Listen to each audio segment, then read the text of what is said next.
அனைத்து அன்பு உள்ளங்களுக்கும் நமஸ்காரங்கள். தெய்வங்களுக்கெல்லாம் முதல் தெய்வமான விநாயக பெருமானை வணங்கி, இந்த மூலிகைகளுக்கெல்லாம் அரசரான அருகம்பிள்ளை வணங்கி, அதாவது மூலிகைகளுக்கெல்லாம் முதன்மையான மூலிகை அருகம்பில், அதை வணங்கி, இந்த பிரபஞ்ச பேராற்றலை வணங்கி, நமக்கெல்லாம் இந்த மூலிகைகளை அறிமுகப்படுத்திய அகஸ்தியர் மாமுனிவர், சித்தர் மகான்களை எல்லாம் வணங்கி, பூமி தாய் பாதத்தை போற்றி விவசாய பெருமக்களை எல்லாம் வணங்கி, இந்த அற்புதமானதொரு மூலிகை தொகுப்பை தொடர்ந்து கொடுக்கலாம் என்று இருக்கிறோம். அதாவது நாம் தினமும் சாப்பிடக்கூடிய உணவே நமக்கு மருந்து, அந்த மருந்தே உணவு அப்படின்ற முறையில நம்ம தினமும் எப்படி உணவுகள் சாப்பிட்றோம், எப்படி நம்ம சதவீதத்தில் எடுத்துக்கிறோங்கிற முறையெல்லாம் இந்த வகுப்புல வந்துட்டே இருக்கும். அப்படி பார்க்கும்போது இப்ப உள்ள காலகட்டத்துல நிறைய மருத்துவங்கள் வந்துருச்சு. அதாவது பாத்தீங்கன்னா அக்குபஞ்சர், அடுத்து பாத்தீங்கன்னா மூலிகை மருத்துவம், அப்புறம் சித்த மருத்துவம், ஹோமியோபதி மருத்துவத்துல ஹோமியோ, அதிலே எலக்ட்ரோ ஹோமியோ மருந்து, வர்மக்கலை, மற்றும் இன்னும் பாத்தீங்கன்னா அலோபதி மருத்துவம், இன்னும் பாத்தீங்கன்னா சீன தேசத்து மருத்துவங்கள், இது போல பல மருத்துவங்கள் நமக்கெல்லாம் வந்திருக்கு. இப்படி மருத்துவத்துல நம்ம வளர்ந்து வந்துட்டாலும், ஆனா முதன்மையான மூலிகை நமக்கு என்னன்னு கேட்டீங்கன்னா இந்த மூலிகைகள் தான் மருந்து. அதாவது நம்ம தினமும் உணவுல சேர்த்துக்கக்கூடிய மூலிகைகளை நம்ம மருந்தா பயன்படுத்துறோம், அவ்வளவுதான். இப்ப அது சொல்லக்கூடியதுதான் இந்த வகுப்பினுடைய சாராம்சமே. அப்படி பார்க்கும்போது இப்ப உள்ள காலகட்டத்துல காற்று எடுத்துக்கிட்டீங்கன்னாலும் மாசுகள் அதிகமா இருக்கு, நீர்ல எடுத்துக்கிட்டாலும் மாசுகள் அதிகமா இருக்கு. அப்ப இதெல்லாம் நமக்கு தொற்றுகள் அதிகமா வந்துட்டு இருக்கு. இப்ப இந்த தொற்றுகள் ஒவ்வொன்றுக்கும் நம்ம போய் ஒவ்வொரு சின்ன சின்ன பிரச்சனைகளுக்கெல்லாம் அடிக்கடி மருத்துவர்களை போய் நம்ம பார்க்கணுங்கிறது தேவையில்லாத ஒரு நிலையை நம்ம வகுத்துக்கணும் முத. அப்படி இருக்கும்போது இதுக்குள்ள என்ன முறைகளையோ அதுதான் இந்த தொகுப்பினுடைய முக்கியமானது. இந்த தொகுப்புல நம்ம இயற்கையா பயன்படுத்தக்கூடிய மூலிகைகள் என்னென்னங்கிறத நம்ம இப்ப அதையும் கொஞ்சம் பார்த்துருவோம். இது பாத்தீங்கன்னா உங்களுக்கு எல்லாமே தெரியும், வாழைக்காய், இது வாழைப்பூ, வாழைப்பூ. அப்புறம் பாத்தீங்கன்னா வாழைக்காய், இது வாழைக்காய். அப்புறம் வாழைப்பழம், தினமும் நம்ம பயன்படுத்தக்கூடியது வாழைப்பழம். அப்புறம் பாத்தீங்கன்னா இது உணவுல பயன்படுத்தக்கூடிய பட்டை, அப்புறம் மிளகு, அப்புறம் வெந்தயம், இதெல்லாம் வெந்தயம் பாத்தீங்கன்னா வெந்தயம், மஞ்சள், இதெல்லாம் நம்ம தினமும் உணவுல பயன்படுத்தக்கூடிய அற்புதமான மூலிகைகள். அப்புறம் பாத்தீங்கன்னா அருகம்பில், இதெல்லாம் பாத்தீங்கன்னா இதனுடைய என்னென்ன உணவுக்கு என்னென்ன வைட்டமின் நமக்கு கிடைக்குது, இதை குணப்படுத்தக்கூடிய நோய்கள் என்னென்ன அப்படிங்கிறது தான் இந்த தொகுப்பினுடைய முக்கியத்துவம். அந்த மாதிரி முக்கியத்துவத்தை எடுத்துக்கிட்டு பாத்தீங்கன்னா நோய் எப்படி சார் நமக்கு வருது அப்படின்னு சொல்லி முதல்ல எல்லாரும் கேள்வி கேட்கறாங்க. நோய்னா நமக்கு எப்படி அதை தாக்குது அப்படிங்கறதுதான் எல்லாருமே கேட்கறாங்க. அது தொகுப்புல முதல்ல நாங்க பதிய வச்சிடறோம். இப்ப நான் சொன்னது போலதான், சுகாதாரமான காற்று இல்லாதனால, சுகாதாரமான நீர் இல்லாதனால, காலங்களினுடைய மாற்றங்களினால நமக்கு ஒரு சில தொற்று நோய்கள் வருகிறது. அதுதான் நோய்களுடைய இதுல பாத்தீங்கன்னா பல விதமான நோய்கள் நமக்கு தாக்குது. கொசுக்களினால் தாக்குது. அப்புறம் பாத்தீங்கன்னா ஒருவருக்கு ஒருவர் மூச்சு காற்றினால் நமக்கு தாக்குது. அப்புறம் பாத்தீங்கன்னா நிறைய விஷயங்கள் சொல்லிட்டே போலாம். நோய் தாக்குறதுக்கு உணவு முறைகள் ஒரு பகுதியை சொல்லிக்கலாம். அடுத்து மது சொல்லிக்கலாம், அதனால் ஏற்படக்கூடிய நோய்கள், பயங்கரமான நோய்கள்லாம் நிறைய இருக்கு. அப்புறம் புகையிலை சொல்லலாம். அப்புறம் நம்மளுடைய சுற்றுப்புறத்தில் இருக்கக்கூடிய நீர்களினுடைய ஒரு தாக்கத்தினால் நோய்கள் வரலாம். இப்படி பல விதங்கள்ல நம்மளை தாக்கிட்டு இருக்கு.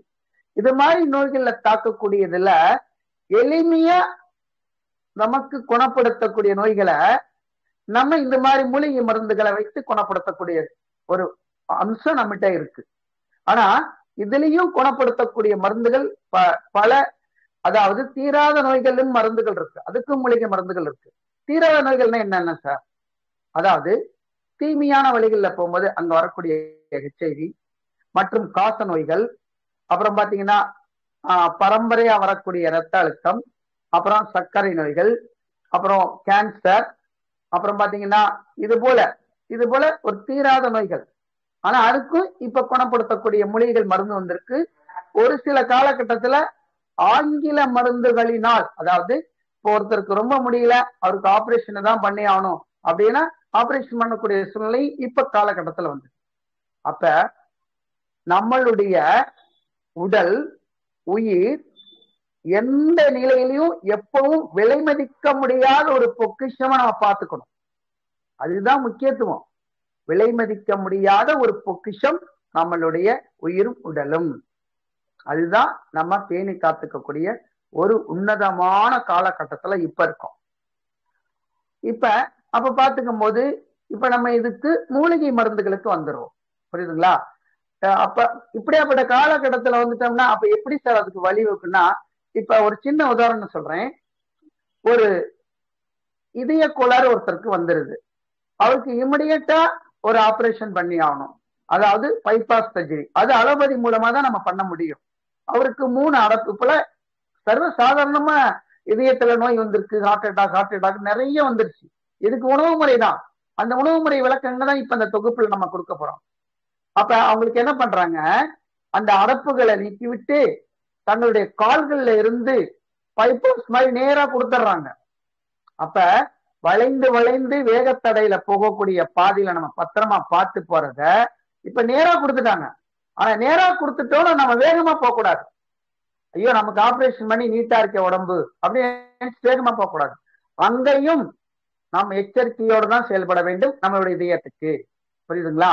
அப்ப இந்த இதயத்தை பாதுகாக்க வேண்டிய காலகட்டத்தில் நம்ம உணவு முறைகளை கொண்டு வந்துட்டோம்னா பாதுகாத்துக்கலாம். முடியாத காலகட்டத்தில் இது போல ஒரு ஆபரேஷன் நிலைமை வந்துட்டா அதுக்கும் இப்ப உள்ள காலகட்டம் நமக்கு பாதுகாப்பு கொடுத்திருக்கு. அப்ப நம்ம எந்த விதத்துல எக்காரணத்தை முன்னிட்டு பயப்பட வேண்டிய அவசியமே கிடையாது. எல்லாத்துக்கும் எளிமையான தீர்வுகள் நம்ம வந்திருக்கு. அதுலயும் இப்ப நிறைய பேத்துக்கு வரக்கூடிய நோய்கள் வந்து இந்த மன அழுத்தம், அதனால் ஏற்படக்கூடிய விளைவுகள், அதனால ஏற்படக்கூடிய ஹார்ட் அட்டாக். மன அழுத்தம் எதுக்கு நிறைய நமக்கு சொல்லி கொடுத்துட்டு இருக்காங்க. நிறைய உணவு முறைகளை கொடுத்துருக்காங்க, தியான முறையில கொடுத்துருக்காங்க, யோகா முறையை கொடுத்துருக்காங்க. இது எல்லாமே ரொம்ப எளிமையா தினமும் செஞ்சுட்டு வந்தாலே நமக்கு தேவையான ஆரோக்கியமான சூழ்நிலையை நம்ம வளர்த்துக்கிறோம். டெய்லி காலையில வாக்கிங் போக சொல்றோம். அந்த வாக்கிங்ல சுகாதாரமான காற்று கிடைக்குது, நம்மளுடைய அனைத்து உறுப்புகளும் நன்றாக செயல்படுது. அதே போல காலையில யோகா பயிற்சி பண்ண சொல்றோம். இது மாதிரிலாம் பயிற்சி பண்ணா, ஆனா என்ன பண்ணணும், நம்ம பயிற்சி பண்றதை விட நம்ம குடும்பத்துல சார்ந்தவங்களையும் அந்த பயிற்சிகளை எடுத்துக்க சொல்லணும். அப்பதான் அவங்களுக்கு ஒரு நோய் வந்தாலும் நமக்கு பாதிப்பு ஏற்படுத்தும். அப்ப அவங்களையும் நம்ம பேணி காக்கணும். அதுக்குதான் நம்ம வீட்டுல ஒவ்வொரு உணவுகளையும் எப்படி பயன்படுத்துறது அப்படிங்கறத பத்தி தான் இந்த தொகுப்பு. இப்ப அதுக்கு முன்னாடி நம்ம எல்லா தொகுப்புலையும் சொல்லிட்டு இருக்கோம், இந்த அருகம்பில் தான். இந்த அருகம்பில்ல நிறைய வைட்டமின், போலிக் ஆசிட் இருக்கு, அயன் சத்து இருக்கு. அதே போல வெப்பத்தை குறைக்கக்கூடிய சக்திகள், இந்த குறைக்கக்கூடிய ஒரு தன்மை இருக்கு. இந்த அருகம்பில்ல பாத்தீங்கன்னா இது ஒரு ஆச்சரியம் என்னன்னு கேட்டீங்கன்னா, ஒரு சாணத்தை எடுத்து இந்த அருகம்பில்ல அதுல சொருகி வச்சுட்டு சும்மா சாதாரண ஒரு சாணத்தை வச்சீங்கன்னா ஒரு 2 நாள்ல அந்த சாணம் வந்து புழு வச்சிடும். ஆனா அருகம்பில் இருக்கிறதுல பூ வைக்காது. அப்ப அதனுடைய தத்துவத்தை நம்ம அங்கேயே உணர்ந்துக்கலாம். அருகம்பில்லினுடைய மகத்துவம் அவ்வளவு அருமையான மகத்துவம் இந்த அருகம்பில். அப்ப இந்த அருகம்பில்ல எல்லா வைட்டமின் இருக்கு. ஓரளவுக்கு நம்ம உடம்புல உஷ்ணத்தை, அதாவது வெப்பத்தினால்தான் ஒரு சில பேர்த்துக்கு உடல் உபாதைகள், அதாவது நோய்கள் வருதுன்னு ஒரு கணக்குல சொல்லியிருக்காங்க. அப்படி பார்க்கும்போது இந்த அருகம்பில் நமக்கு ரொம்ப ரொம்ப பயனுள்ள மூலிகைகளுக்கெல்லாம் முதல் மூலிகையை நம்ம பயன்படுத்தலாம். அப்ப இதை எப்படி சார் இந்த மூலிகையை பயன்படுத்துறது அப்படின்னா, இத அப்படியே சார் போட்டு, அதாவது இது என்ன பண்ணணும், அப்படியே துண்டு துண்டா நறுக்கி மிக்சியில போட்டு சார் எடுத்து வாரத்துல 3 நாள் சார் குடிச்சா போதும். ஒன்னு விட்டு ஒரு நாள் குடிக்கலாம், தினமும் குடிக்கலாம். அதாவது 3 நாள் அந்த சாறு குடிச்சிட்டு வந்தோம்னா ஜீரண மண்டலம் நல்லா வேலை செய்யும், சிறுநீரக உபாதைகள் வராது, நீர் நல்லா போகும். அப்ப இந்த அருகம்பிலுக்கு அவ்வளவு மகிமை. வெப்பத்தை குறைக்கக்கூடிய சக்தி அருகம்பிலுக்கு உண்டு. எங்களுக்கு அருகம்பில் எல்லாம் எங்க இதுல கிடைக்கல, அப்ப இதுக்கு எது மாற்று மருந்து அருகம்புல்லுக்கு உண்டானா இருக்கு. எல்லா கடைகளிலும் அருகம்புல் பொடி கிடைக்கும். மருந்து கடைகள் அத்தனையிலுமே அருகம்புல் பொடி கிடைக்கும். அதை வாங்கிட்டு வந்து ஒரு 2 ஸ்பூன் எடுத்து தேன்ல நல்லா குழக்கி சாப்பிட்டுட்டு ஒரு அரை டம்ளர் இளம் சுடு தண்ணி குடிச்சிட்டோம்னு வச்சுக்கோங்களேன், அந்த அருகம்புல் சாருக்குள்ள பவர் அங்க கிடைச்சுக்கும். இப்ப அருகம்புல்லினுடைய மூலிகையினுடைய மகத்துவம் எல்லாத்துக்கும் தெரியும். இருந்தாலும் அடையின் இந்த ஒரு வகுப்புல அனைவருக்கும் இதை பகிர்ந்து கொள்ளணுங்கிற ஒரு உன்னதமான அன்புல பகிர்ந்துட்டேன். புரியுதுங்களா? இப்ப அருகம்புல்ல பத்தி நம்ம பார்த்துட்டோம். அடுத்து வாழை மரம். நம்ம வாழை மரம் பாத்தீங்கன்னா வாழையடி வாழையாக சொல்லக்கூடியது வாழை மரம். ஏன் வாழையடி வாழையாக? அதுக்கு விதை கிடையாது. அது வெட்டிட்டோம்னு வச்சுக்கோங்களேன், அடுத்து கண்ணு வந்துடும். இப்படிதான். இப்ப அதெல்லாம் பாத்தீங்கன்னா பல ஆண்டுகள் வரும். இப்பெல்லாம் எத்தனை 1000 ஆண்டுகளுக்கு முன்னாடி இந்த வாழை கண்கள் உற்பத்தி பண்ணப்பட்டதோ தெரியல. இப்பெல்லாம் நமக்கு பயனுள்ளதா இருக்கு. அப்படியாப்பட்ட ஒரு வாழையினுடைய தத்துவம் நிறைய இருக்கு. இப்ப அந்த வாழை மரத்தை என்ன பண்ணணும், இப்ப இந்த மூலிகைகள்ல வாழை மரத்தை நம்ம எடுத்துக்குவோம். புரியுதுங்களா? இப்ப இந்த மூலிகையில வாழை மரத்தினுடைய பயன்களும் அதனுடைய தத்துவங்களையும் நம்ம இந்த எடுத்துக்குவோம்.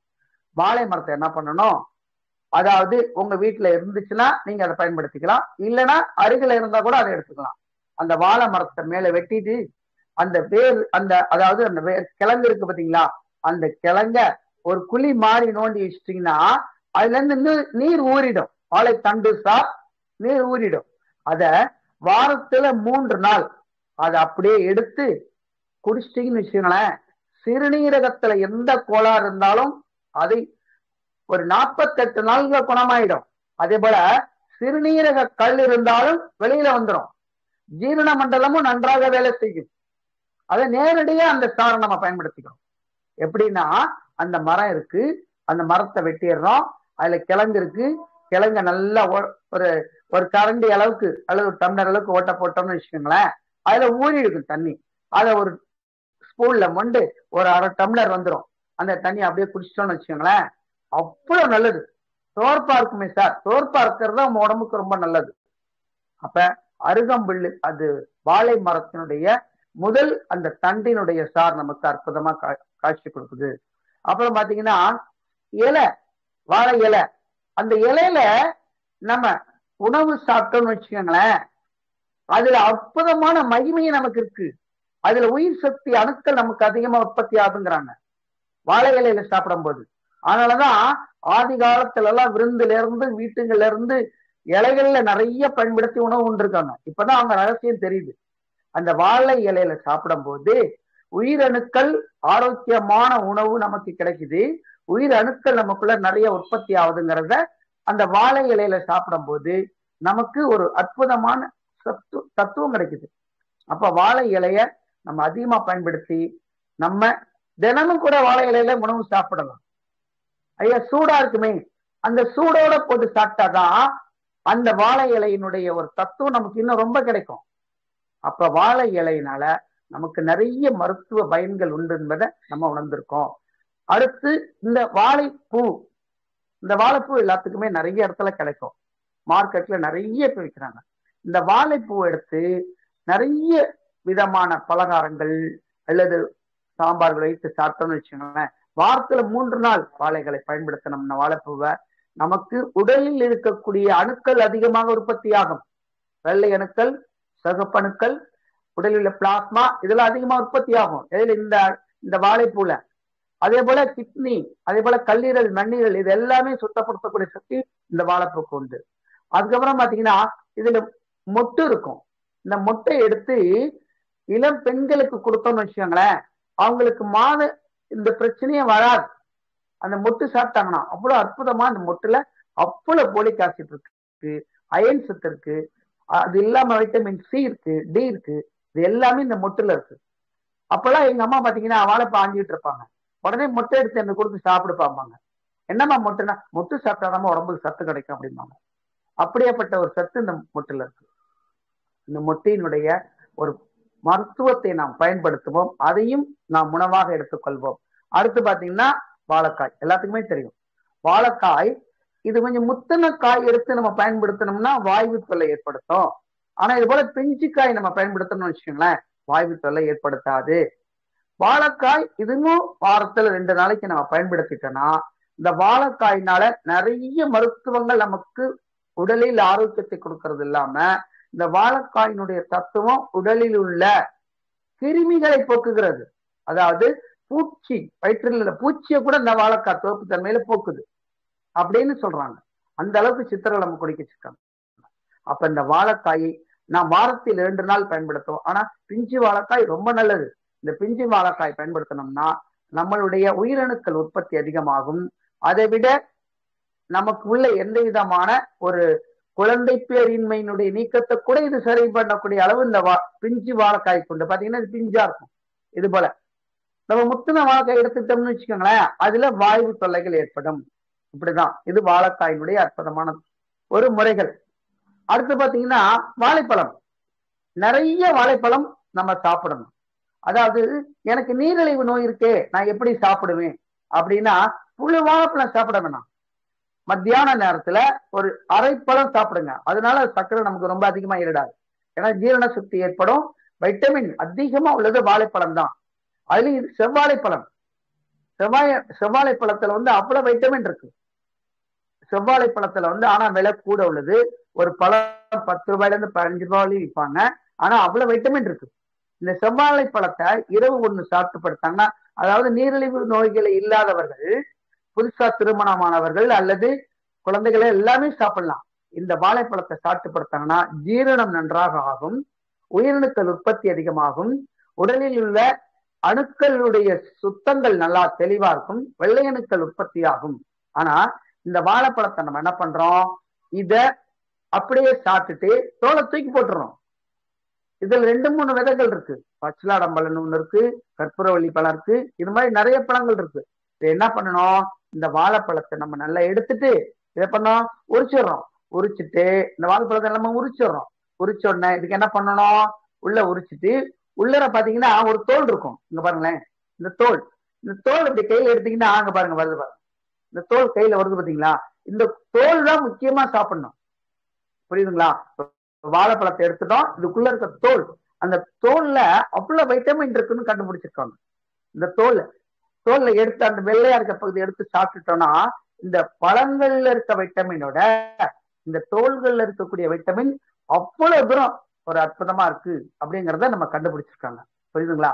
அப்ப இந்த வாழைப்பழங்கிறது ரொம்ப ரொம்ப அற்புதமான ஒரு சக்தி படைத்தது. இந்த வாழைப்பழத்தினால மன அழுத்தம் குறையுதுங்கிறாங்க, வாழைக்காயில மன அழுத்தம் குறையுதுங்கிறாங்க, போலிக் ஆசிட் அதிகமா இருக்கு, நிறைய விட்டமின்கள் இருக்கு, சி டி, இது எல்லாமே இந்த வாழைப்பழத்துல இருக்கு.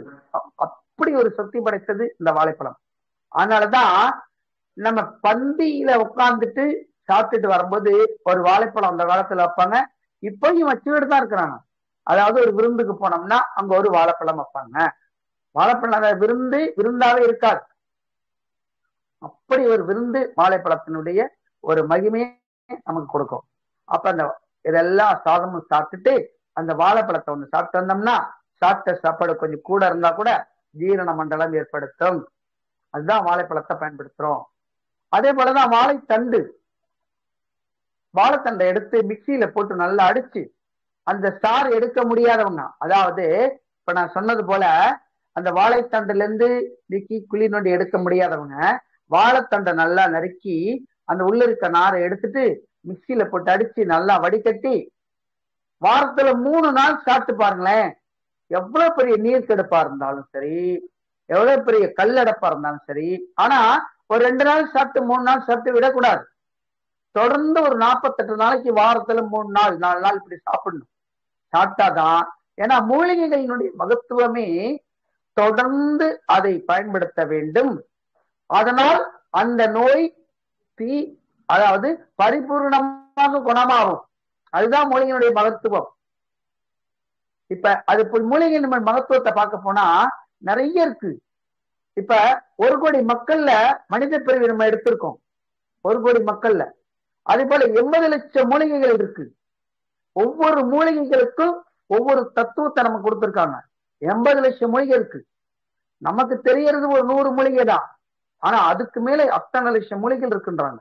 மலைப்பகுதிகள், காடு பகுதிகள், அதாவது வரப்பு பகுதிகள் எல்லாமே மூலிகைகள். அந்த மூலிகையினுடைய சுவாசம் தான் இன்னமும் நம்மள ஆரோக்கியமா வைத்திருக்கு. அதுதான் முக்கியத்துவம். அந்த மூலிகையினுடைய வாசங்கள் நமக்கு ஒரு மகத்துவத்தை கொடுத்துருக்கு. ஒரு இடத்துல போயிட்டே இருப்போம், அந்த இடத்துல ஒரு மூலிகை அல்லது ஒரு பூக்கள் வாசம் இருக்கும், நம்ம மனதை கொஞ்சம் மகிழ்விக்கும். அப்ப மூலிகையினுடைய ஒரு மனமும் அந்த செயல்பாடும் அந்த காற்றுல கிடைக்கும் போது நம்ம உள்ள எப்படி பார்த்தீங்களா? அப்ப மூலிகையினுடைய தத்துவங்கள் எப்படி இருக்கு? இதுதான் மூலிகையினுடைய ஒரு உன்னதமான தத்துவங்கள். எப்படி நம்ம பார்த்துட்டே போகும்போது நிறைய மூலிகைகளை நான் தொடர்ந்து பார்க்க போறோம். உங்களுடைய கேள்விகளுக்கும் மூலிகைகளுக்கு மருந்துகள் இருக்கா அப்படிங்கிறதையும் பதிலளிக்க நாங்க காத்திருக்கோம். அப்ப வாழைப்பழத்தினுடைய அற்புதமான சக்தியை நம்ம பார்த்துட்டோம், வாழைக்காயினுடைய சக்தியை பார்த்திருக்கோம். வாழை தண்டு நான் சொன்னது போல மிக்சியில அடிச்சு போட்டு அது நம்ம எடுத்து சாப்பிட்டோம்னா அந்த வாழை தண்டுக்கு அவ்வளவு சக்தி உண்டு. வாழை தண்டுக்கு இதெல்லாம் எளிமையா கிடைக்கக்கூடியது. ஒரு 10 ரூபாய்க்கு வாழைத்தண்டு வாங்கினோம்னா வெட்டி போட்டு நம்ம சாப்பிட்டோம்னு வச்சுக்கோங்களேன், அது நம்ம உடலுக்குள்ள பல நோய்களை அதாவது நிறைய காசு செலவு பண்ணி தீர்க்க முடியாத நோய்களை தீர்க்கக்கூடிய அந்த 10 ரூபாய் வாழைத்தண்டு பாத்தீங்களா? அப்ப மூலிகையினுடைய மகத்துவம் அப்படித்தான். ஒவ்வொரு மூலிகையிலும் நமக்கு ஒரு உன்னதமான செயல்பாட்டை கொடுத்து கொண்டு இருக்கிறது. இப்ப வாழைத்தண்டை நம்ம பார்த்துட்டோம். அடுத்து நம்ம உடம்புக்குள்ள இப்ப நான் சொன்னது போல ஹார்ட் அட்டாக் நிறைய வருது, கொழுப்பு அதிகமா இருக்கு. இந்த கொழுப்பை கரைப்பதற்கு நம்ம உடலுக்குள் என்னென்ன உணவு முறைகள்ல நம்ம பயன்படுத்திக்கலாம் அப்படிங்கறதும் இந்த தொகுப்புல நம்ம கொடுக்க போறோம். அதுதான் முக்கியமான ஒரு தொகுப்பு. எப்படி தொகுப்புன்னு கேட்டீங்கன்னா, நம்ம உணவுல அன்றாடம் சாப்பிடக்கூடிய உணவுகள்ல என்னென்ன வைட்டமின் இருக்கு, அது நம்ம நோயை எப்படி குணப்படுத்துது அப்படிங்கிறது தான் முக்கியத்துவம். அப்படிங்கும் போது முதல்ல இந்த கொழுப்புகளை கரைக்கக்கூடிய மசாலாக்கள் நம்ம நிறைய உணவுல எடுத்துட்டு இருக்கோம். அதுலதான் நான் சொன்னது இந்த பட்டை, மிளகு, வெந்தயம், மஞ்சள், இதெல்லாமே ஒரு மசாலா பொடிகள் தான். ஆனா இது கொழுப்பை குறைச்சி உடம்புக்குள்ள இருக்கக்கூடிய அந்த கொலஸ்ட்ராலை கரெக்டாக வகுத்து தரக்கூடிய நல்ல எளிமையானதொரு நமக்கு தினமும் உணவுல சேர்க்கக்கூடிய ஒரு மூலிகை. அப்படி அந்த உணவுகள் மூலமாக பாத்தீங்கன்னா நம்மளுடைய உணவு மூலமாக உடல் இயக்கத்திற்கு தேவையான கொழுப்பு பெறப்படுகிறது. அவற்றின் அளவு அதிகரிக்கும் போது, அதாவது நம்ம உடம்புல உள்ள கொழுப்புகளினுடைய அளவு அதிகரிக்கும் போது உடலில் தங்கியிருக்கும் இரத்த குழாய்களில் படிந்து தான் இப்ப நான் சொன்ன அந்த இரத்த குழாய் ஹார்ட்லயோ எந்த ஒரு உடல் பகுதிகளையோ அந்த கொழுப்பு படிந்து இரத்த ஓட்டத்தை தடை செய்யும். கொழுப்பு இரத்த ஓட்டத்தை தடை செய்யும். அப்ப இதயம், மூளை, அது இவற்றில் உள்ள எல்லா கொழுப்புகளும் நமக்கு ஒரு சில பிரச்சனைகளை ஏற்படுத்தும். அப்ப நம்ம தினசரி இது போல உணவுகளை நம்ம பயன்படுத்திட்டோம்னா நமக்கு அந்த கொழுப்புகளில் அதாவது இரத்த நாளங்களில் ஏற்படக்கூடிய கொழுப்புகளை சீர்படுத்தக்கூடிய மூலிகைகள் தான் இப்ப நம்ம இந்த மசாலா மூலிகைகள். அதுல முதல்ல எடுத்துக்கிட்டோம்னா வெந்தயம். வெந்தயம் என்ன பண்ணணும்னு கேட்டீங்கன்னா, இரவு நேரத்துல அதை ஊற போட்டுருங்க. போட்டுட்டு காலையில முடிஞ்சா மிக்சியில போட்டு அடிஞ்சு அந்த தண்ணி அப்படியே குடிச்சிருங்க. இல்லாட்டினா அந்த ஊற வைத்த வெந்தயத்தை எடுத்து வச்சுட்டு அந்த தண்ணியை மட்டும் குடிங்க. அது ரொம்ப ரொம்ப நல்ல ஒரு நோயை தீர்க்கக்கூடிய சக்தி படைத்தது வெந்தயம். அதுல நீரிழிவு நோயை குணப்படுத்தக்கூடிய சக்தி படைத்தது அந்த வெந்தயம். அப்ப பாத்தீங்களா, கொழுப்பையும் கண்ட்ரோல் பண்ணுது, அந்த கொழுப்புகளினால் பாதிக்கப்படக்கூடிய நீரிழிவையும் அது கண்ட்ரோல் பண்ணுது. அப்ப இந்த வெந்தயத்துல வைட்டமின் சி இருக்கு, புரதச்சத்து, நார் சத்து, அப்புறம் பொட்டாசியம், அப்புறம் ஆல்கோலாய்டு என்று சொல்லக்கூடிய ஒரு வெந்தயத்துல, அப்புறம் இது போல வேதி மாற்றங்கள் உடலுக்குள் கெட்ட கொழுப்புகளை வெளியேற்றக்கூடிய சக்தி இத்தனையும் இந்த வெந்தயத்துல இருக்கு. அதோட குறிப்பா நார்ச்சத்து அதிகமா இருக்கு. இந்த வெந்தயத்துல நார்ச்சத்து அதிகமா இருக்கு.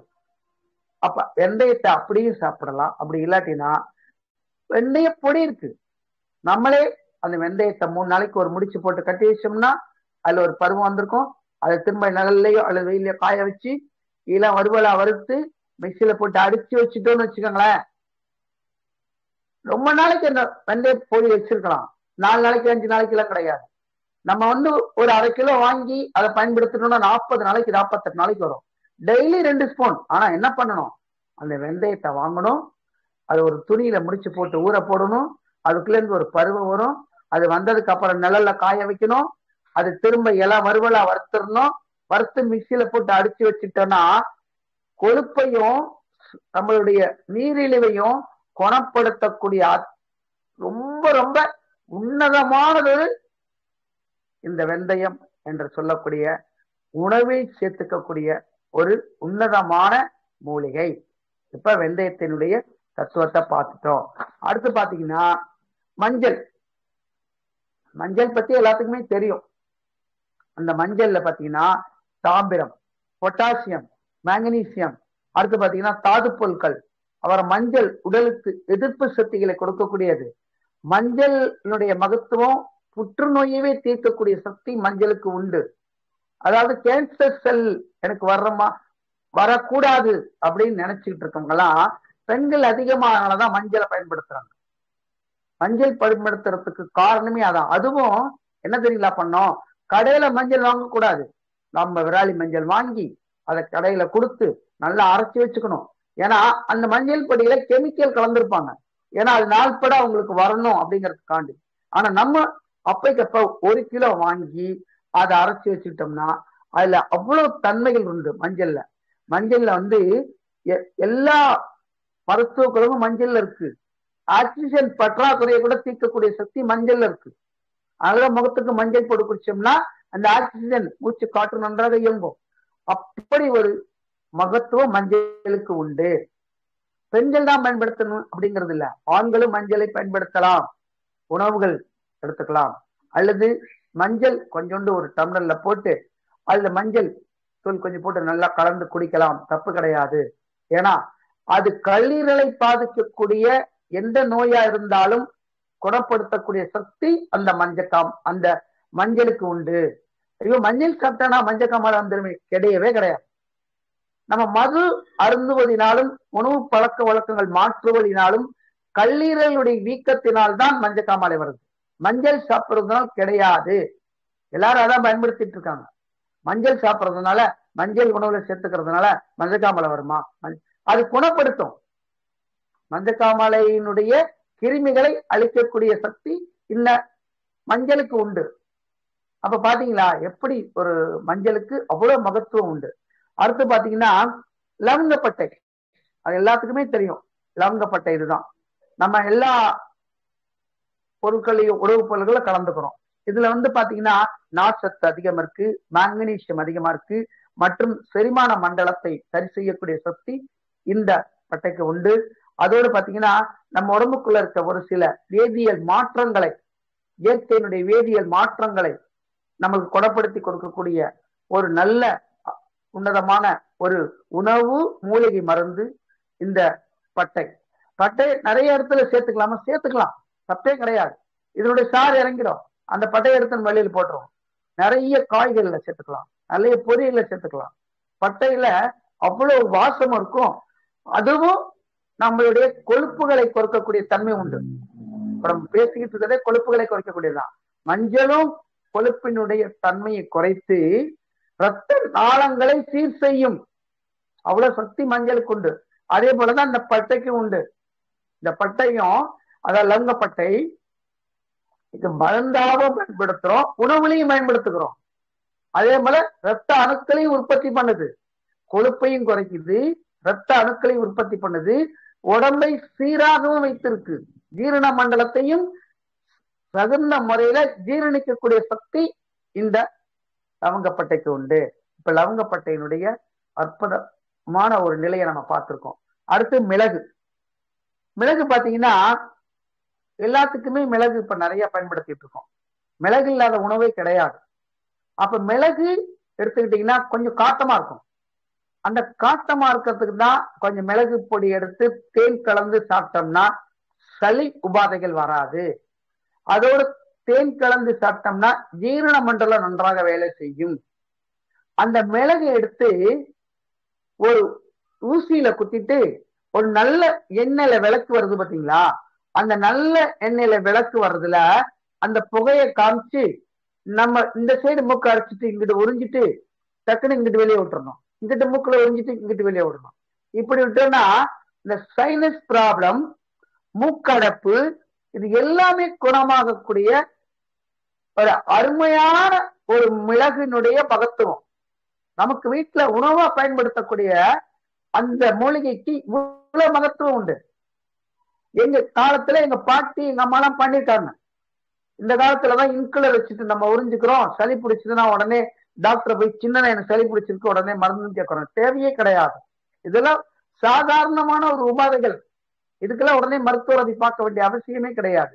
அந்த மிளகை என்ன பண்ணுங்க, ஒரு ஊசியில் நல்லா கோத்துங்க. நல்லெண்ணெய் விளக்கு தான் வச்சுக்கணும். அந்த நல்லெண்ணெய் விளக்கு, அதாவது வீட்டுல இருக்க குத்து விளக்குல நல்லெண்ணெய் ஊத்தி திரி போட்டுக்குங்க. அந்த விளக்குல வரக்கூடிய நல்லெண்ணெயில அந்த திரியில காமிங்க. புகை அப்படியே அது புகை வரும். அந்த புகையை உறிஞ்சினோம்னா நான் சொன்னது போல சளியில இருந்து அடப்பு, சளி பிடிச்சுக்கிற தொல்லை, இப்ப இந்த கிளைமேட் மாறக்கூடிய பிரச்சனையால் வரக்கூடிய தும்மல்கள் எல்லாமே ஒரு 10 நிமிஷத்துக்குள்ள அது குணமாயிடும். அந்த மாதிரி ஒரு தத்துவம் படைத்தது அந்த மிளகு. இப்ப மிளகு, இந்த மிளகுல பாத்தீங்கன்னா இப்ப இது மட்டும் தானா இல்ல, மிளகை நாம் சாப்பிடும் போது ஜீரண மண்டலம் சரியாகும் போது இரத்த நாளங்களில் கொழுப்புகள் அடைக்கப்பட்டிருக்கிறதெல்லாம் சரி செய்யுது. அப்ப நீரிழிவுக்காரவங்க, அதிகமா ரத்த அழுத்தக்காரவங்க, நீரிழிவுக்காரவங்க, பொதுவா எல்லாருமே நான் சொன்ன இந்த மருந்துகளை தினமும் பயன்படுத்தலாம். மூலிகை தினமும் பயன்படுத்தலாம். நம்ம கொஞ்சம் கம்மியா போட்டுக்கிறத கொஞ்சம் கூட கூட சேர்த்துக்கலாம், தப்பு கிடையாது. ஏன்னா நம்ம உடலை ஆரோக்கியமா சேர்க்கக்கூடிய ஒரு நல்ல மருந்துகள், நல்ல மூலிகைகள். இப்ப இந்த 5 பொருளும் கொழுப்பு, நம்மளுடைய நான் சொன்ன போல கெட்ட கொழுப்புகள் நம்ம இதயத்திலேயோ அல்லது வேற எங்கேயோ ஒரு பகுதியில ஒரு அடைப்புகள் ஏற்படுத்தும் போதுதான் நமக்கு ஹார்ட் அட்டாக் வருது. இதயத்துலதான் அடக்குதுங்கிறது கிடையாது. ஏதோ ஒரு பகுதியில் அங்க லாக் ஆச்சுன்னா கூட இதயத்தின் வரக்கூடிய ரத்த அழுத்தம் நிற்கும். அப்பதான் மூச்சு திணறல் ஏற்படும். அந்த மாதிரி இருக்கிறத உடனே போய் நம்ம குணப்படுத்திடலாம். ஆனா டைரக்டா இங்க பிளாக் ஆறதுதான். அது கொஞ்சம் முயற்சி பண்ணி அந்த இடத்துல இருக்கிறவங்க அவங்கள சப்போர்ட் பண்ணி கொண்டு போனோம்னா, அவங்களுக்கு இந்த சிபி சிகிச்சை எல்லாம் கொடுத்துட்டு கொண்டு போனோம்னா உடனடியாக அவங்களை காப்பாற்றலாம். அப்ப இந்த கொழுப்பினால் என்ன வரும்? முதல்ல இதயத்தை பாதிக்கும், இரத்த நாளங்கள் பாதிக்கும். அப்ப இந்த நீரிழிவையும் குணப்படுத்தக்கூடிய மூலிகைகள் இதுதான். கொழுப்பை நாம் சீராக செய்யக்கூடிய மூலிகைகள் இதுதான். அப்ப இது மாதிரி மூலிகைகளினுடைய மகத்துவத்தையும் உணவினுடைய மகத்துவத்தையும் நம்ம பகிர்ந்துகிட்டு நம்ம தினமும் அதை சாப்பிட்டோம்னு வச்சுக்கோங்களேன், ஏங்க நமக்கு ஹார்ட் அட்டாக் வருது, ஏன் ரத்தத்துல கொழுப்பு அடைக்குது, எதுக்கு நமக்கு தேவையில்லாத டென்ஷன் வருது, எதுக்கு தேவையில்லாம கோபங்கள் வருது, எதுவுமே வராது. நான் சொன்னது போல உணவே மருந்து, மருந்தே உணவு, அவ்வளவுதான். அப்படிதான் அந்த காலத்துல எல்லாம் வயல் காட்டுல உட்காந்து பழைய சோறு போட்டு வெங்காயத்தை கழிச்சு அந்த இயற்கையில சாப்பிட்டவங்க. இன்னைக்கு ரொம்ப பேர் அவ்வளவு பலம் உள்ளவங்கள எந்த நோயுமே இருக்காது, அப்படி இருக்கிறாங்க. இப்பயும் பாக்குறோம். காரணம் அந்த இயற்கையோட ஒன்றி சாப்பிடும் போது, அந்த மூலிகைகளினுடைய மகத்துவத்தோடு சாப்பிடும் போது அவங்களுக்கு அவ்வளவு ஆரோக்கியத்தை கொடுத்து, அவ்வளவு பலனையும் கொடுத்து, அவங்களுக்கு அந்த சாப்பிடுற வயதுல, அதாவது ஒரு 50 வயசுக்குள்ளதான் நமக்கு எல்லாமே சேமிச்சு வச்சுக்கோம். எப்படி 50 வயசுக்குள்ள சேமிச்சு வச்சுக்கணும்னு சொல்றோமோ, அது போலதான் நம்மளுக்கு 50 வயசுக்குள்ளர நமக்கு சேர்த்து வச்சுக்கோம். உணவினுடைய அந்த மகத்துவம் அப்படிதான். அப்ப இப்படிதான் நம்ம உணவை என்ன பண்ணணும், ஒவ்வொன்றையும் நம்ம பகிர்ந்து எடுத்துக்கணும். இப்ப அடுத்து பார்த்த போனீங்கன்னா, அடுத்து ஒரு நல்ல ஒரு செய்தி என்ன பண்றோம்னா, இப்ப எல்லாத்துக்கும் சீசன்ல சளி வந்துருது. இதுக்கு என்ன தீர்வு சார்? அந்த மூலிகையும் பத்தி கொஞ்சம் பார்ப்போம். ஏன்னா இனிமே கிளைமேட் மாறும், மழை காலம் வரும். ஆனா அதுக்கு முன்னாடி இந்த மனித அழிவுகளுக்கு முக்கியமான காரணமே உணவு, சீதோசன நிலை கூட இல்ல, நமக்குள்ள சுற்று வட்டாரத்தில் இருக்கக்கூடிய சுகாதாரமான காற்று, அதாவது சுகாதாரமற்ற காற்று, இதுதான் நமக்கு முக்கியத்துவமான உடல் அழிவை ஏற்படுத்தக்கூடிய காரணிகள் சொல்லலாம். நீர். இப்படிதான். அப்ப நம்ம இந்த உலகத்துல பிறந்த உடனே 32 வயது வரலையும் பித்த நாடி ஓடிட்டு இருக்கோம். இது உன்னதமான ஒரு உண்மை. பிறந்த உடனே இந்த நாடி, பித்த நாடி 32 வயசு வரலையும் ஓடிட்டு இருக்கோம். அப்புறமேட்டுக்கு தாண்டிங்கன்னா 36 வருடம் வரலையும் சுலோத்ம நாடி ஓடும். 36 வருடம் வரலையும் சுலோத்ம நாடி. அப்புறம் 36 நாடு வரலையும் கப நாடி ஓடும். அப்ப இந்த கப நாடியில சளியை எப்படி குணப்படுத்தணுங்கிறது மூலிகை மருத்துவம் இப்ப சொல்றேன். ஆனா அதுக்கு முன்னாடி நம்ம என்ன பண்ணணும், இந்த சளியை நம்ம எந்த அளவுக்கு வெளியில எடுத்துடுறோமோ அந்த அளவுக்கு நமக்கு மகத்துவம். மருந்துகளே தேவையில்லை.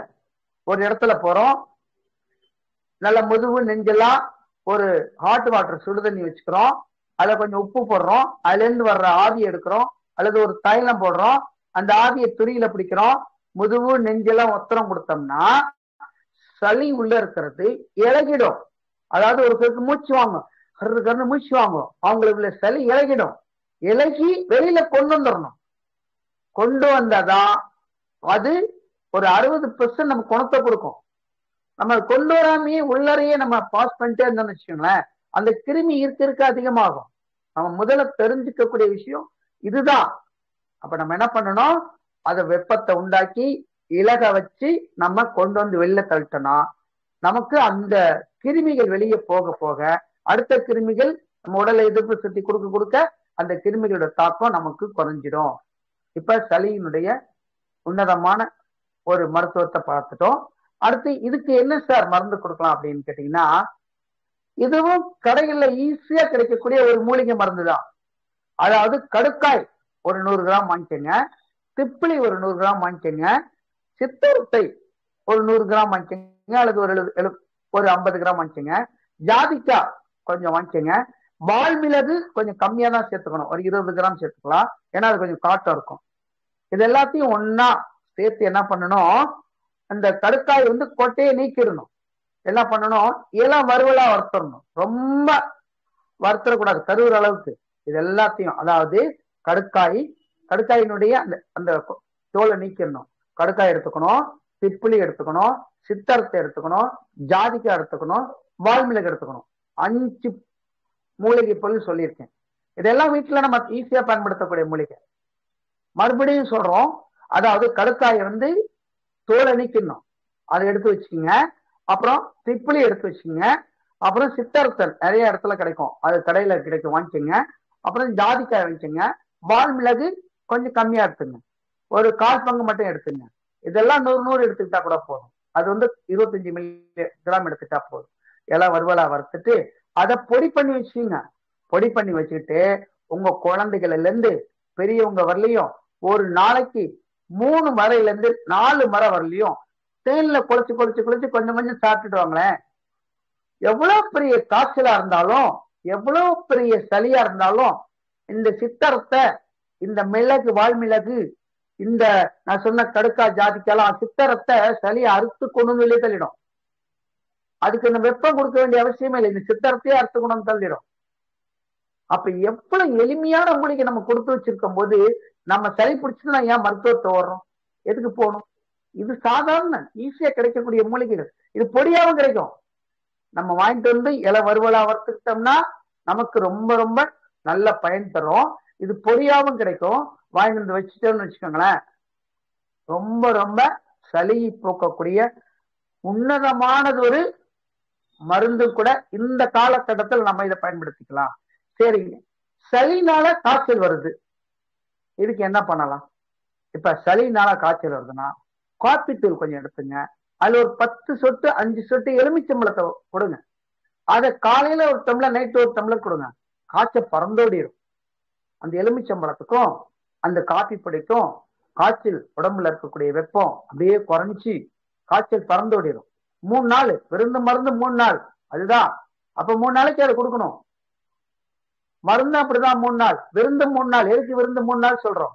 ஒரு வீட்டுக்கு போறோம், அந்த 3 நாள் தான் தங்கணும். அந்த 3 நாளைக்கு மேல தங்கணும்னா அவங்களுக்கும் செலவு கூட, நம்மளுடைய சௌரியங்களை அனுபவிக்க முடியாது. அதான் விருந்து மருந்து 3 நாள் அப்படிங்கிறது. அதுதான் அந்த பழமொழியில வந்துடுறது. நோயற்ற வாழ்வே குறைவற்ற செல்வம், உணவே மருந்து, மருந்தே உணவு, இப்படி எல்லாம் சொல்லக்கூடிய ஒரு உரிமையான பழமொழிகள் இதுதான் காரணம். அப்புறம் சளிக்கு இன்னொரு அற்புதமா வீட்டுல செய்யக்கூடிய ஒரு அடை சொல்றேன் நான். என்ன அப்படின்னா, பச்சரிசி கொஞ்சம் எடுத்துங்க, அதை ஊற வச்சுங்க, தூது வேலை எடுத்துங்க, கண்டங்கத்திரி இலை எடுத்துங்க, ஆறாதோட இலை எடுத்துங்க, துளசி எடுத்துங்க, நம்மளுடைய கல்யாணி முருகை, அதான் முள்ளு முருகைன்னு சொல்லக்கூடியது, நன்றாக எல்லாத்தையும் போட்டு ஒரு மிக்சியில அடிச்சு இல்லைன்னா நம்ம கிரைண்டர்ல ஆட்டி அதோட கொஞ்சம் சிறிய வெங்காயத்தை கலந்து அடை மாதிரி தட்டு சாப்பிட்டு கொடுத்து பாருங்களேன். சளி மட்டும்தாங்கிறது கிடையாது, உடல்ல இருக்க அத்தனை நோய்களையும் தீர்த்து ஆரோக்கியத்தை கொடுக்கக்கூடிய ஒரு உன்னதமான நம்ம உணவு முறை இது. இந்த உணவு நம்ம அரிசி ஒரு 1/2 கிலோ எடுத்து ஊற வச்சிடறோம், ஆடாதோட எடுத்துக்கிறோம், கண்டங்கத்திரி எடுத்துக்கிறோம், அப்புறம் பாத்தீங்கன்னா தூதுவேலை எடுத்துக்கிறோம், தூதுவேலையில முள்ளு எடுத்துடணும், தூதுவேலை எடுத்துக்கிறோம், கல்யாணி முருங்கன்னு சொல்லக்கூடியது, அதான் முள்ளு முருங்கை, அதையும் எடுத்துக்கிறோம். இது எல்லாத்தையும் நம்ம எடுத்து எல்லாம் அந்த மிக்சியில போட்டு அடிச்சு அதோட கொஞ்சம் சிறிய வெங்காயத்தை கலந்து அடை மாதிரி தட்டி சாப்பிட்டோம்னா இந்த ஒரு மூலிகை மருத்துவம், இந்த ஒரு உணவு நம்ம உடலுக்கு சளியும் போக்கக்கூடிய சக்தி உண்டு, நம்ம உடலுக்கு ஆரோக்கியத்தையும் கொடுக்கக்கூடிய சக்தி இருக்கு உண்டு. இப்ப உள்ள காலகட்டத்தில் உள்ள அந்த சளி எப்படி போக்குறது அப்படிங்கிறத பத்தி நம்ம பார்த்துட்டோம். அடுத்து ஒரு அற்புதமானது ஒரு அதாவது இனிப்பு தரக்கூடிய கருப்பட்டியை பத்தி இப்ப கொஞ்சம் நான் பார்ப்போம். கருப்பட்டி நல்ல அற்புதம். அதாவது கருப்பட்டியினுடைய மகத்துவம் எல்லை இல்லாதது. இது இப்ப ஒரிஜினலா கிடைக்க மாட்டேங்குது சார், கிடைக்குது, ஆனா நம்ம அதை எப்படி வாங்கி பயன்படுத்தணுங்கிறத பார்க்கணும். இப்ப தேனி எப்படி ஒரு சொட்டு விட்டோம்னா அது தண்ணியில விட்டோம்னா கரையாம இருந்தா நல்ல தேன் கண்டுபிடிக்கிறோம்.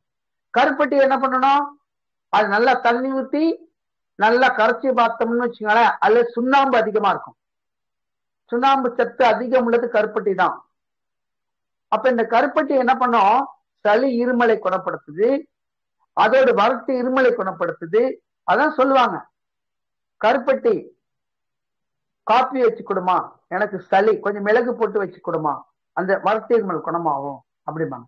அப்ப அந்த கருப்பட்டி கொஞ்சம் மிளகு போட்டு மிளகுத்தூள் போட்டு இந்த காப்பி வச்சு குடிச்சோம்னா அந்த வறட்டு இருமல் குணமாகும். அப்ப வறட்டு இருமலை குணப்படுத்தும். இந்த கருப்பட்டி சர்க்கரை நோய்க்காரவங்க பயன்படுத்தலாமா, சீரான அளவுல கண்டிப்பா பயன்படுத்தலாம், ஆனா நல்ல கருப்பட்டியா வாங்கிக்கோங்க. நிறைய இடத்துல கிடைக்குது கருப்பட்டி. அந்த கருப்பட்டிங்கிறது பனை வெல்லம் சொல்லக்கூடியதான் கருப்பட்டி.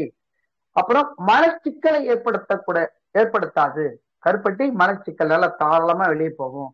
அப்புறம் இந்த வாத பித்த சுலோத்மன சொல்லக்கூடிய அந்த வரக்கூடிய ஒரு விதமான உபாதையான நோய்களை குணப்படுத்தக்கூடியது இந்த பனக்கருப்பட்டி, அந்த பனை வெல்லம். இந்த பனக்கருப்பட்டியில வைட்டமின் அதிகமா இருக்கு. குறிப்பா சொல்ல போனோம்னா கார்போஹைட்ரேட் இருக்கு, பாஸ்பரஸ் இருக்கு, புரதச்சத்து இருக்கு. அதை விட சுண்ணாம்பு சத்து அதிகமா உள்ளது இந்த கருப்பட்டி. ஏன்னா சுண்ணாம்பு கலந்தாதான் அந்த கருப்பட்டியை நம்ம பார்க்க முடியும், அது எடுக்க முடியும். அந்த பதனியில சுண்ணாம்பு கலந்தாதான் இந்த கருப்பட்டியை பார்க்க முடியும். அப்ப சுண்ணாம்பு சத்து அதிகமா இதுல சேர்த்துறாங்க. அப்ப அந்த கருப்பட்டியில சுண்ணாம்பு சத்து அதிகமா இருக்கு. இப்ப இது போலதான் நம்மளுடைய வெள்ளை சர்க்கரைக்கு பதிலாக பனக்கருப்பட்டி எடுத்துட்டோம்னு வச்சுக்கோங்களேன், பொதுவாகவே எடுத்துக்கலாம். இது ஒரு மருந்து, நோய் தீர்க்கக்கூடிய மருந்தா நம்ம இதை பயன்படுத்தணுங்கிற அவசியம் இல்லை. இப்ப நிறைய இடத்துல பாத்தீங்கன்னா பனக்கருப்பட்டி, அதாவது பனக்கருப்பட்டி மூலிகை காஃபின்னு கிடைக்கும், பனக்கருப்பட்டி காஃபி இங்க கிடைக்கும்னு போட்டிருக்காங்க.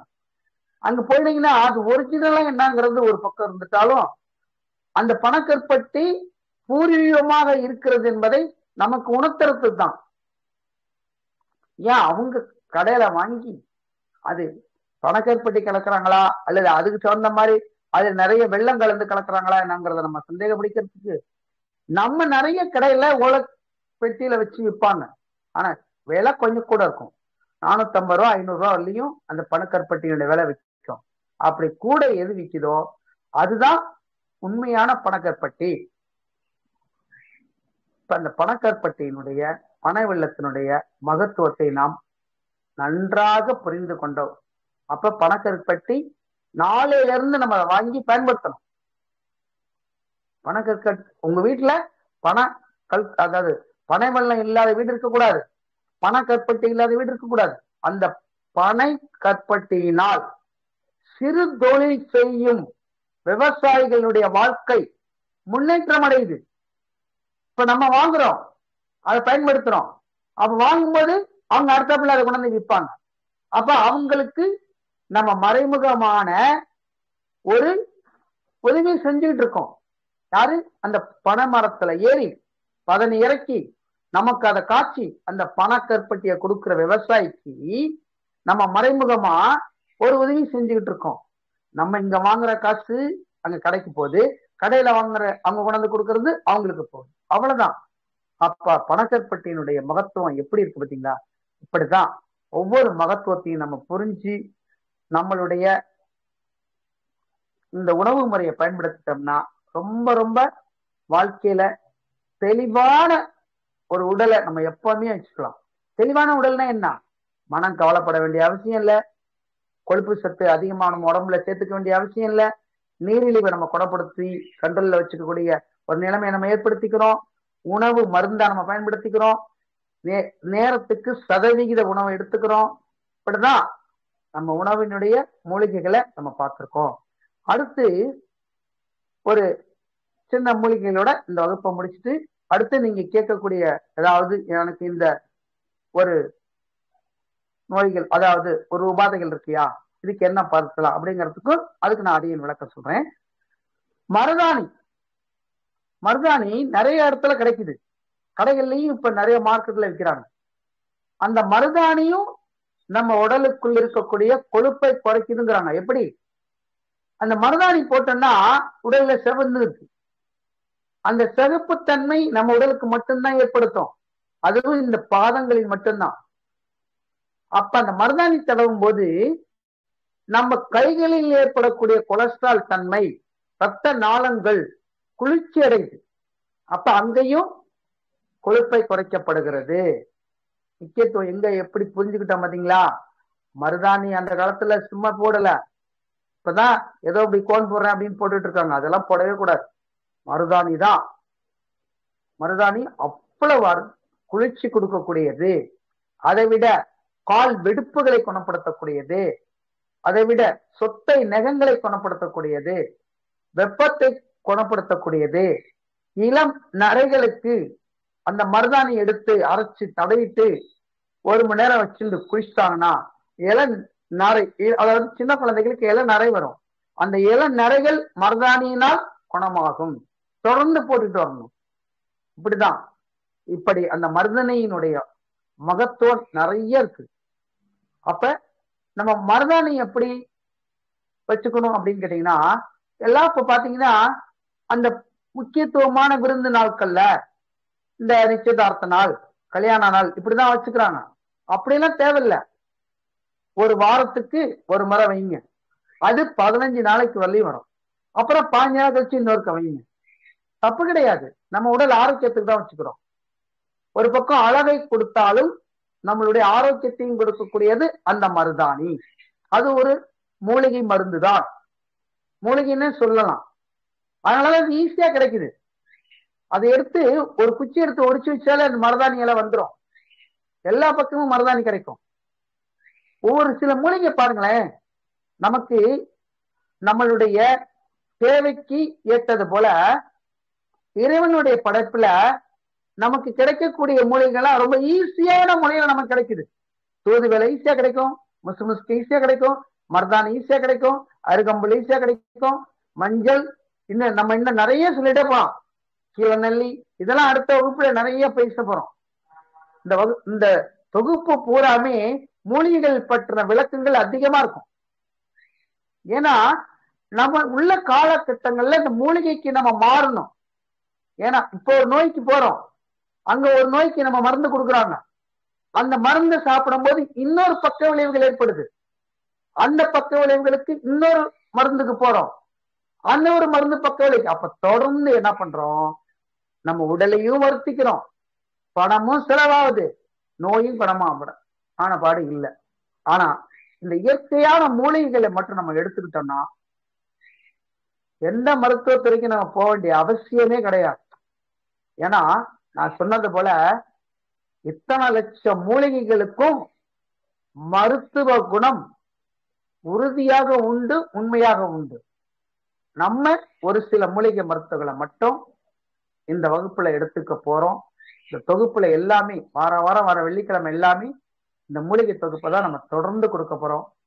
இதுல உங்களுக்குள்ள என்ன மாதிரி மருத்துவ எங்களுக்கு உபாதைகள் இருக்கு அப்படின்னா அதுக்கு தகுந்த உணவு எப்படி எடுத்துக்கணும், அதுக்கு என்ன நீங்க உணவுகளை மாற்றணும் அப்படிங்கறது அடியேன் உங்களுக்காண்டி அந்த வாய்ப்பை பயன்படுத்துறோம்.